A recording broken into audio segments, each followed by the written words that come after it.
அனைவருக்கும் வணக்கம். முடவாட்டு கிழங்கு மூலிகை சூப்புடைய பயன்களை பற்றி கேட்டிருந்தீங்க. அதோடைய விளக்கமாக ஒரு 3 நிமிஷத்துக்குள்ளே ஷார்ட்டாக சொல்லலாம்னு சொல்லிட்டு ட்ரை பண்ணுறேன். ஃபஸ்ட்டு இந்த முடவாட்டு கிழங்கு எப்படி அப்படிங்கிறத நான் மிக்ஸ் பண்ணுறேன் அப்படிங்கிறத சொல்லிடுறேன். மொத்தம் அதில் 16 வகை மூலிகை இருக்குது. முடநீக்கி கிழங்கு, வல்லாரை, தூதுவளை, முடக்கத்தாங்கீரை, கரிசலாங்கண்ணிக்கீரை, வெள்ளை மிளகு, திப்பிலி, ஓமம், கருஞ்சீரகம், கசகசா, சித்தரத்தை, அதிமதுரம், ஜாதிக்காய், சக்கரை துளசி, பெயர் சொல்லாத 2 மூலிகை, மொத்தம் 16 மூலிகை. சரிங்களா? இதில் பேர் சொல்ல மூலிகை 2, மீதி எல்லாமே வந்து பேர் சொல்ல மூலிகை. இப்போ இந்த 16 மூலிகை ஒன்றா சேர்த்து அரைச்சி நான் பவுடராக்கி தான் கொடுக்குறேன். இல்லை முடவாட்டு கிழங்கு மட்டும் தனியாக வேணாலும் கொடுத்துட்றேன். முடவாட்டு கிழங்கு மட்டும் தனியாக குடிக்கிறதுனாலையும் பயனதையும், பொடியாக இந்த மாதிரி எல்லாத்தையும் சேர்த்து அரைக்கும்போது அதுவும் ரொம்ப ரொம்ப சக்தி அதிகம். ஏன் நான் பவுடருக்காக எப்படி சொல்கிறேன் அப்படின்னாக்கா, நீங்கள் அப்படி பவுடராக எடுத்துக்கும் போது தோசை மேலே பொடியை தூவி சாப்பிட்டுக்க முடியும். குழந்தைங்களுக்கு அப்படி ஈஸியாக கொடுத்துட முடியும். ஒரு 2 வயசு குழந்தையாக இருந்தாலும் சரி, யாராக இருந்தாலும் சரி அப்படி கொடுத்துட முடியும்.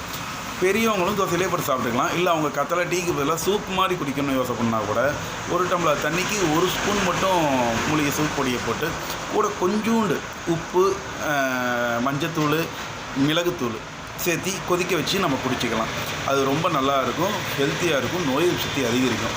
குழந்தைங்களுக்கு நம்ம இப்போ இருந்தே கொடுத்துட்ருக்கோம் அப்படின்னாக்க ஃப்யூச்சரில் வந்து அவங்களுக்கு வந்து இந்த ஸ்கூலில் 10 குழந்தைங்களுக்கு ஒருத்தருக்கு சளி பிடிச்சுன்னா மற்ற எல்லாத்தையும் சளி பிடிக்கும், அந்த மாதிரி இஷ்யூஸ் இருக்காமல் இருக்கும். ரொம்ப ஹெல்த்தியாக இருப்பாங்க, இம்யூனிட்டி பூஸ்டராக இருக்கும். அது போய் என்னென்னக்கெல்லாம் யூஸ் ஆகுது அப்படிங்கிறத நான் சொல்கிறேன். சளி, காய்ச்சல், வறட்டு இருமல், ஒற்றை தலைவலி, நீர்க்கோர்வை, வாயு, பித்தம், அஜீரண கோளாறு, நாள்பட்ட வலி, தைராய்டு, இது எல்லாத்துக்குமே கேட்கும். முடக்குவாதம், நார்மலான, அதாவது நல்லா தெரிஞ்சுங்க, ஆக்சிடென்ட் கிடையாது, இயற்கையான வயசான பிறகு நம்மளுக்கு ஏற்படுது இல்லையா, முழங்கால் வலி, இடுப்பு வலி, கை வலி, கால் வலி, முதுகு தண்டு வலி, பாதக வலி, அது வந்து மேல் பாதம், கீழ்ப்பாதம் கிடையாது. கீழ்ப்பாதத்துக்கு கிடையாது, எப்பயுமே வராது, மேல் பாதம். அதுக்கப்புறமேட்டு பார்த்திங்கன்னா உங்களுக்கு இந்த கை முடக்குவாதம் வந்தவங்களுக்கெல்லாம் கை நரம்பு இந்த இடத்துலலாம் பார்த்திங்கன்னா ரொம்ப இந்த ஜாயின்ட்ஸ் எல்லாம் பெயினாக இருக்கும். சில பேர்த்துக்கு மணிக்கட்டு வந்து இப்படி அசைக்கும்போது ரொம்ப டக்கு டக்கு டக்குன்னு சவுண்டு கேட்கும். முழங்கால் அசைக்கும்போது சவுண்டு கேட்கும். அடிக்கடி கழுத்து பிடிச்சிக்கிறது, ஒற்றை தலைவலி, ஒன் சைடு போட்டு பெயின் வர்றது, அப்புறம் வாய் வந்து ஒருத்தருக்கு லைட்டாக அப்பப்போ இழுக்கும், நரம்பு தளர்ச்சினால இழுக்கும், அந்த மாதிரி இருக்கிறது. மெயின் அதிகபட்சம் 20 வயசுக்குள்ளே இருக்க குழந்தைங்களுக்கு வலிப்பு நோய் இருந்தால் குணமாகும்.